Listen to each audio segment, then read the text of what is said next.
Сайн байцгаана уу? Та бүхэнд өнөөдрийн мэндийг хүргэе. За бид нэгэн энгийн дугаараараа та бүхэнд өнөөдөр танилцуулахад бэлэн болсон байна. За өнөөдрийн дугаар маань бол энгийн дугаарын 74 дахь дугаар. За энэ 2025 оны сүүлээс 2 дахь дугаар маань хүргэж байна. За тэгээ өнөөдрийн дугаараар бид мал тоолгын бүртгэлтэй холбоотой ийм нэгэн сонирхолтой маргааныг танилцуулах болно. За Мега маань энэхүү дугаарыг та бүхэнд хүргэхээр бэлтгэсэн байгаа. За сайн байцгаана уу? Ер нь шүүхийн шийдвэрүүд тайж явж байхдаа бас ийм нүүдлийн мал аж ахуйч гэдэг юм уу те? Одоо нүүдлийн мал аж ахуйг дагсан тэр одоо аж байдалтай холбоотой маргаанууд гарсан байвал тэрийг бас айгүй олзуурхан уншдаг, айгүй сонирхолтой байдаг учраас тэгээ өмнө бид нар бас яг нөгөө зам дээр явж исэн адууг мөргсөнтэй холбоотой ч гэдэг юм уу? Ер нь хид хідэн энэ яг нүүдлийн мал аж ахуйтай холбоотой кейсүүдийг ярьж исэн. За энэ удаагийн дугаараар болвол мал тооллогын одоо бүртгэлтэй холбоотой захиргааны маргааныг ярихаар бэлтгэсэн байна. За тэгээд нөгөө манайх чинь жил болгон малаа тоолдог шүү дээ. Та бүхэн санаж ивэл 70 сая малтай, 60 сая малтай гэл тийм тэрнтэй холбоотой гэсэн үг байгаа юм шүү. За тэгээд нэхэмжлэгч болвол маргааны оролцогчдод танилцуулъя. Нэхэмжлэгч нь бол нэгэн малчин байгаа. За хариуцагч нь болохоор Сэлэнг аймгийн Мандал сумын засаг даргын тамгын газар хариуцагчаар орж ирж байгаа. За үүн дээр нэмээд 3 дахь читгээ дээр бол энэ нөгөө нэхэмжлэгч малчны болохоор ахыхын хүүхэд 3 дахь читгээ дээр орж ирж байгаа. За тэгээ хэмжлийн шаардлага бол Сэлэнг аймгийн Мандал сумын засаг даргын тамгын газрын 2017 оны жилийн эцсийн мал тооллогын бүртгэл нь илт хууль бус захиргааны акт болохыг тогтоолгох гэдэг ийм хэмжлийн шаардлагатай. За тэгээд яагаад одоо ийм шаардлага гаргаж авъя гэдгийг цаашаа дэлгэрүүлнэ гэсэн үг шүү. За тэгээ үйл баримтын хувьд бол юу болсон бэ гэхээр нэхэмжлэгч бол өөрөө малчин. За тэгээ 2011 оноос хойш бол өөрийнх нь төрсөн ахыхаа одоо тэр малыг өөрийнхөө малтай хамт ингэж малдаг байсан. За тэгээд гэхдээ бол яг бүртгэлээрээ ахыхын мал бол ахыхын нэр дээр, өөрийнх нь мал өөрийнх нь нэр дээр ингэж бүртгэгдэж явдаг байсан маа. За тэгээ 2016 оны мал тооллогын бүртгэлээр бол нэхэмжлэгчийн ахыхын нэр дээр 7 өхөр бүртгэгдсэн байсан юм байгаа. За тэгсэн чинь 2017 одоо дараа жилийнх нь мал тооллогын бүртгэлээр буюу 2017 оны мал тооллогын бүртгэлээр ахыхын нэр дээр 6 өхөр шилжиж ирсэн гэж нэмээд нийтдээ ах нь бол 13 өхөртэйгээ бүртгэгдчихсэн байсан юм байна. За тэгсэн чинь нэхэмжлэгчийн ах бол 2018 онд нас барсан. За тэгээд түүний төрсөн хүн нь болох одоо энэ маргаанд нөгөө 3 дахь читгээ дээр оролцож байгаа хүн маань бол ийм учиртай.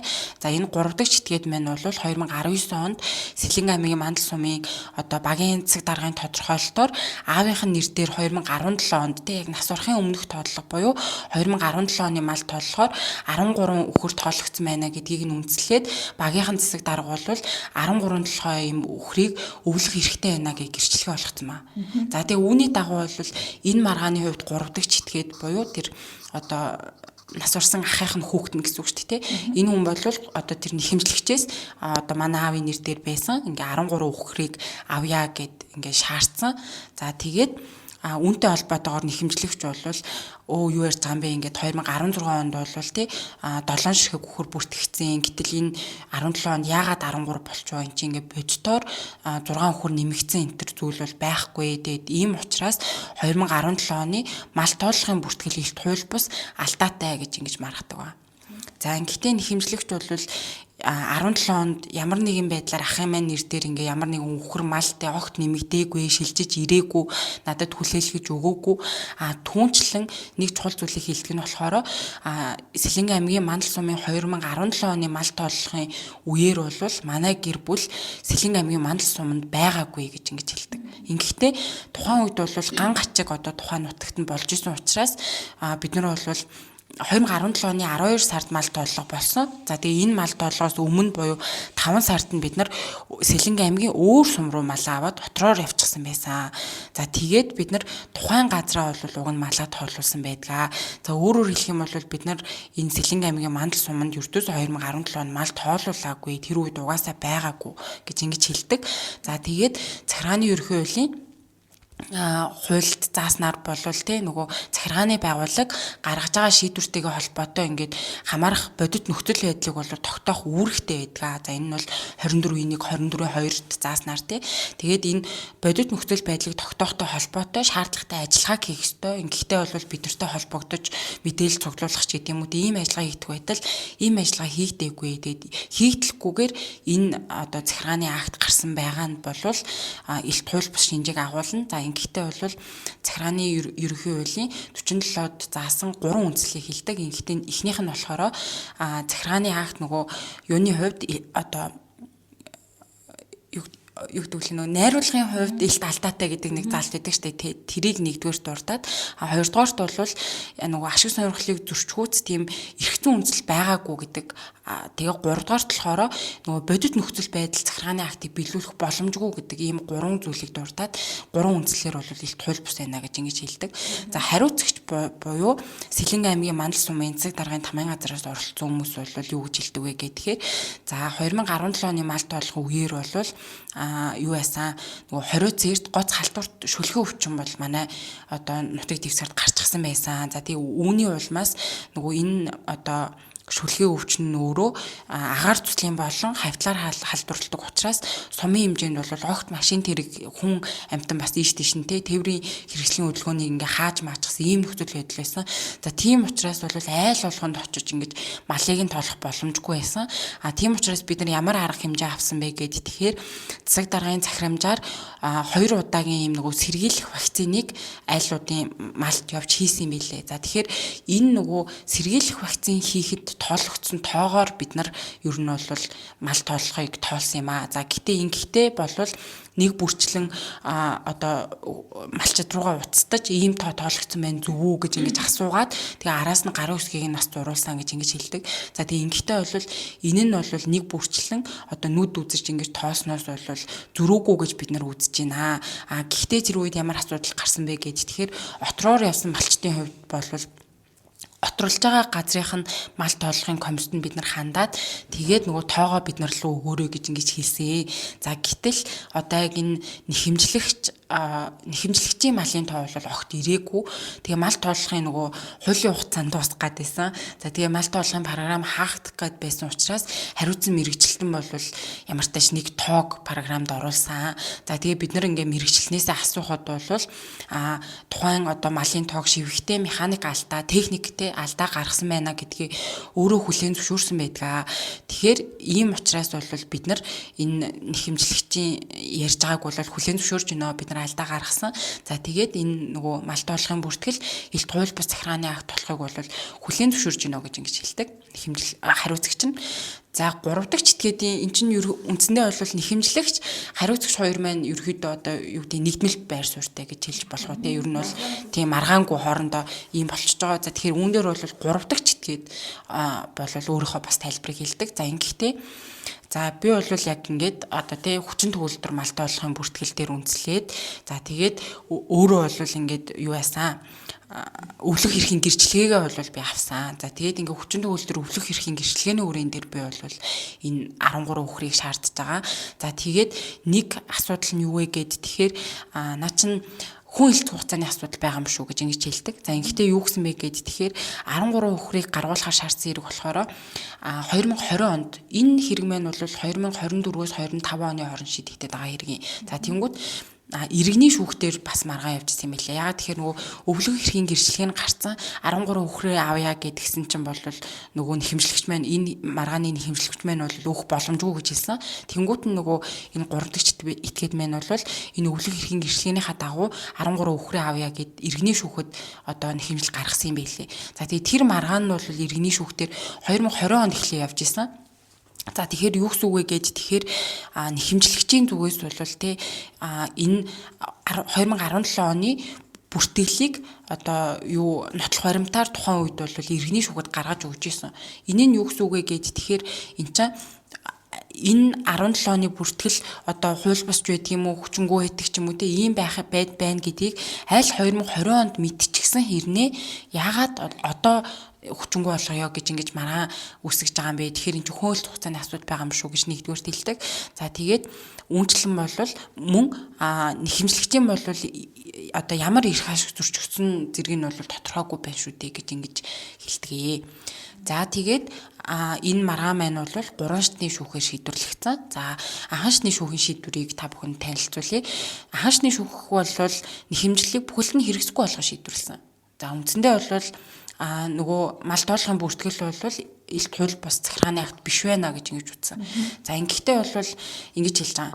За статистикийн тухай хуулийн 4.3 дээр бол мэдээлэл үнэн бодиттой байх гэж заасан. За түнчлэн нөгөө мал тоолохын үеэр бол сумын засаг даргын захирамж гард юм байна. За тэгэхээр 17 оны яг тухайн Аслан аймгийн мал сумын засаг даргын захирамж дээр бол юу гэж байсан бэ гэд тэгэхээр мал тэжээвэр амжилтыг нүд үзэн үнэн зөв тоолноо. За тэгээд малын картыг нарийн хөтлөнө. За мөн тавиул малыг гар картаар тоолж тухайн тавиул малыг тоолуулсан малчнаар гарын үсэг зурулж малын эзний харьяа багтны хүргүүлэхийг онцгой анхаарна гэж заасан гэж байна. За тэгэхээр үндсэндээ бол ингээд заавал өөрийн биеэр очоод яг өөрөө нүдэрээ үзэж харж тоолоод за мөн нөгөө тавиул мал гэдэг ойлголт өгдөг шүү дээ. Ер нь одоо өөр хүний мал хэрнээ өөр хүн одоо малж идэг гэх юм уу те. Ийм тохиолдолд бол яг тэр тавиул малных нь эзэн хүнтэй нь холбогдоод ингээд тоолно гэдэг ийм зүйл бол гарч одоо захирамжтай бас ингээд нарийн тусгаж ирсэн байгаа. За гэтэл бол нөгөө хариуцагч бол те газар дээр нь нүд үзэж тоолоогүй. За тэгээд уцаар ч мөн холбогдож яг үүндээ тодруулаагүй ийм нөхцөл байдлууд тогтоогдож байгаа. За тэгэхээр энэ бол статистикийн тухай хууль болон засаг даргын захирамжид дурсны дагуу энэ мал тоолохын бүртгэлийг үнэн зөв хийх үүргээ бол биелүүлээгүй байна гэж ингэж хэлдэг. За тэгээд улмаар бол нөгөө захиргааны ерхий хуулийн 24 25 дугаар зүйл заасан захиргааны байгууллага захиргааны шийдвэр гаргахтаа тий нөгөө үнэн зөв байдлыг тогтоон нотлох хором цуглуулах зэрэг ийм ажиллагаа хийх журмыг бол зурцсан байна гэж ингэж хэлж байгаа. За тэгээ ингэхдээ бол хэдийгээр дээрх байдлаар тухайн бүртгэл нь холбогдох журам хуулийг зурцсан байгаа боловч за энэ нь бол нөгөө илт хууль бус болохыг тогтоох үндсэл биш байна. За энэ бол нөгөө хүчингү болгох үндслэлд хамаарж байгаа боловч илт хууль бус болохыг тогтоох үндсэл биш байна гэж ингэж хэлдэг. За та бүхэн маань бас мэдчихвэл захиргааны ерхий хууль дээр ийм хоёр төрлийн юу байгаа те. Нэг нь болохоор захиргааны шийдвэр хүчингү болох гэж байгаа. Нөгөөх нь болохоор илт хууль бус болох гэж байгаа тийм. Илт хууль бус болох гэдэг нь бол анханасаа эрх зүйн үйлчлэлгүй байдаг. За тэгээд тодорхой тохиолдлуудыг хуульчлаад өгсөн байдаг. За тэнгуү тэр 47 дугаар зүйл заасан тодорхой тохиолдолд бол хамаарахгүй байна л гэж хэлээд байгаа. За тэгэхээр юу гэж байгаа вэ гэхээр тэгэхээр нөгөө хамгийн анх дурдсан 3 үндслэлээр илт хууль бус гэж үтсэн шүү дээ. Тэгэхээр 3 үндслэл тус бүр дээр нь биш байна гэж ингэж хэлж байгаа. За эхлээд бол захиргааны хэрэг шүүгдгийн шийдвэрлэх тухай хуулийн 47-гийн 1-ийн нэгт болохоор утга агуулгын илэрхий алдаатай гэдэг ийм нөгөө үндслэлэдэг. За энэ үндслэлээр бол хэмжлэгч маргаж байгаа. За энэ дээр бол энэ утга агуулгын илэрхий алдаатай гэдэг нь бол ердөөсөө дүнэлтийг чадвартай ердийн дундаж хүн тухайн захиргааны актыг харахад болвол захиргааны актыг нөгөө ойлгох хуудас байх хэмжээний тэрийг ойлгохдгоо. За энэ мал тоолгон бүртгэлийг харахад бол ийм тийм алдаа бол харагдахгүй байна гэж хэлж байгаа. Утга агуулгын илэрхий алдаа байхгүй байна гэж хэлж байгаа. За тэгээд дараагийнх нь үндсэл болохоор захиргааны эрх шүүгдгийн шийдвэрлэлт хуулийн 47-гийн 1-ийн 6. За энэ нь бол иргэн хуулийн этгээд эрх хуульчны ашиг сонирхолд халдах хууль заасан үндслэл байгаагүй тохиолдолд илт хууль бус болдог. За энэ тохиолдолд бол юуг хамруулдаг вэ гэхэд тэгэхээр захиргааны актыг ямар нэг эрх зүйн үндслэлгүйгээр гаргах. За эсвэл тухайн актад заасан үндслэл нь хуульд байхгүй. За эсвэл хуульд заагаагүй үндслэлээр ирэхэд халдах. За эсвэл нөгөө тухайн үндслэл босон хэм хэмжээнд дээд ирэмбийн хэм хэмжээг зөрчигч гэдэг юм уу иймэрхүү зүйлүүдийг ойлгодог. За тэгэхээр энэ тохиолдолд бол ийм илт алдаа байхгүй байх гэж хэлж байгаа. За тэгээд сүүлийнх нь болохоор 47-гийн 1-ийн 7-д түүнийг бодит нөхцөл байдалд биелүүлэх боломжгүй гэдэг ийм үндсэл байгаа. За энэ нь болохоор Энэ үндслэлийг анхаачдын шүүх тайлбарлахтаа болохоор захиргааны акт хинт хандсан тодорхойгүй байх. За эсвэл хууль зүйн ямар үр дагавар үүсгэж байгаа нь ойлгомжгүй байх. За тэгээ үүний улмаас энэ захиргааны актыг хэн биелүүлэх юм бэ, хэрхэн биелүүлэх юм бэ гэдэг нь тодорхойгүй болоод уг актыг бодит байдал биелүүлэх хэрэгжүүлэх боломжгүй болсон тохиолдлыг ойлгоно. За гэтэл бол энэ малтоолохын бүртгэлтэй холбоотой ийм зүйл бол тогтоогдохгүй байна гэж ингэж хэлж байгаа. За тэгэхээр анхаачдын шүүх бол илт хууль бус байх одоо энэ маргаад байгаа 3 үндслэл бол тогтоогдсонгүй гэж хэлээд хэмжлийг бүхэлдний эрх хэсэг болгодог. За давзаалтагчны шүүх бол юуг хүлээж аваад, гомдлыг хүлээж аваад за тэгээд анхаачдын шүүхийн шийдвэрийг хүчингүй болгоод хэмжлэгийн шаардлагыг бүхэлд нь хангаж шийдвэрлэдэг. За ингэхдээ юу ч хэлдэг вэ гэд тэгэхээр за ер нь босон зүйлсийг дуртаад захиргааны ерхий хуулийн 47-гийн 1-т бол захиргааны акт илт хууль бус болох үндслүүдийг заасан. За үүний 47-гийн 1-ийн 1-т утга агуулгын илэрхий алдаатай гэж заасан. За мөн 47-гийн 1-ийн 7-д түүнийг бодит нөхцөл байдал биелүүлэх боломжгүй гэж ингэж тус заасан байдаг. За энэ 2017 оны жилийн эцсийн мал тооллохоор бол хэмжлэгчийн ахын нэр дээр 13 үхэр бүртгэгдсэн байгааг харахад бол тий утга агуулгын илэрхий алдаатай захиргааны акт муу юм а гэж бол шууд дүгнэх боломжгүй байна. Гэхдээ хэрэг хэн шийдвэрлэх ажиллагааны явцад бол тий хариуцагч талын мэрэгжилт нь малын тоог шивэхдээ би техникийн алдаа гаргасан гэдгийг өөрөө хүлээн зөвшөөрсөн. За тэгээд одоо захиргааны зүгээс бол ингээд энэ юуны бүртгэлийг илт хууль бус захиргааны актыг хүлээн зөвшөөрч байна гэж ингэж тайлбарлаж мэдүүлэг өгсөн энэ зэргээс нь үзэх юм бол энэ нэмэгдэж бүртгэгдсэн гээд байгаа 6 одоо үхэртэй бодит байдал дээр байхгүй. За тэгээ 13 үхэр гэж илэрхий алдаатай бодит байдал тохирохгүй тоо бичсэн ийм бүртгэл болох нь бол нотлогдож байна. За тэгэхээр энэ тохиолдолд энийг бол илт хууль бус захиргааны актын шинжийг агуулж ийн гэж үзэхээр байна гэж хэлж байгаа. Тэгээд ингэхдээ бол яг энэ нөгөө юу хэлээд тах шиг байна. 47-гийн 1-ийн 1 тэгээ 1-ийн 7-2-ыг ер нь бол хангаж байна гэж ингэж хэлээд байгаа. Саяны тайлбараараа. За одоо юу гэдэг нь нөгөө техникийн алдаа гаргаад ингээд бичсэн байгаа нь бол утга агуулгын илэрхий алдаатай руу орно. За түнчлэн энэ нөгөө бодитоор ингээд юу гэдэг нь 6 үхэр байхгүй байхад ингээд битсэн байгаа нь болохоор бодит нөхцөл байдал биелүүлэх боломжгүй гэж ингэж тайлбарлаж байгаа шүү га. Яг нөгөө айгуу товчхон битсэн байсан шүүхийн шийдвэрийн үндэслэх хэсэг нь. За тэгээд энэ маргаан маань бол хяналтын шатны шүүх дээр очсон. За хяналтын шатны шүүх бол юу гэж үтсэн бэ гэд тэгэхээр давзаалтах шатны шүүхийн магадлал дээр хууль хэрэглээний өөрчлөлт оруулаад тэгээд үндсэндээ бол яг үр дүнгийн хувьд бол тэ хэмжлэгийн шаардлага бүхэл нь хангаж шийдвэрлсэн буюу тухайн мал тоолгын бүртгэл нь илт хууль бус захиргааны акт байна гэж ингэж үтсэн. За ингэхдээ бол юун түрүүнд энэ одоо бүртгэл чинь захиргааны акт муу юм уу гэдэг дээр бол дэлгэрэнгүй хариулт өгсөн. Анхаачны шүүх, давзаалтагчны шүүх бол яг мөн үү үгүй юу гэдэг дээр хариулт одоо ийм тодорхой өгүүлэхгүйгээр шууд одоо дараагийн алхам руу орсон байсан гэх юм уу. Тэгэхээр бас зарим хүмүүст эргэлзээ төрүүлж иж магадгүй те. За тэгэхээр захиргааны ерхий хуулийн 37-гийн 1 дээр бол захиргааны акт гэж нөгөө захиргааны байгууллагаас тодорхой нэг тохиолдлыг зохицуулахаар нийтийн эрх зүйн хүрээнд гадагш чиглэсэн эрх зүйн шууд үр дагавар бий болгосон амар бичгээр гарсан захирамжилсан шийдвэр болон үйл ажиллагааг ойлгоно гэж заасан. За тэгээд манай хуулийн сургууль сурсан хүмүүс маань бол яг нөгөө 6 шинжээ бас дотроо бодож байгаа ах тий. За тэгэнгүүт маргаан бүхий одоо тэр захиргааны байгууллагын 2017 оны жилийн эцсийн мал тооллогын бүртгэлд нэр бүхий иргэний нэрээр 13 үхэр гэж бүртгэснээр за түүний хүү болох 3 дахь читгээдэд 13 үхэр өвлөх эрхийн гэрчлэгээ олох үндслэл болсон буюу за тухайн иргэнд мал өмчлөх, өв залгамжлах баримт болж ашиглагдсан бөгөөд за энэ утгаараа бол энэ захиргааны байгууллагын мал тоолгын бүртгэл нь бол захиргааны ерхий хуулийн 37-гийн 1 заасан захиргааны актын шинжийг агуулсан гэж үзнэ гэж хэлж байгаа. За учир нь бол энэ бүртгэл нь зүгээр нэг ердийнэгтэй статистик тоо ертөөсөө мэдээлэл биш. Тэгээ нэг 12 дээр харагдчихийдэг тоо гэдэг утгаараа биш. Харин энэ тохиолдолд нийтийн эрх зүйн хүрээнд гадагш чиглэсэн тодорхой этгээдэд эрх зүйн үр дагавар үүсгэсэн юм захиргааны байгууллагын үйл ажиллагаа байна гэж ингэж хэлж байгаа. За тэгэхээр ямар ч тач бол захиргааны акт мөн байна.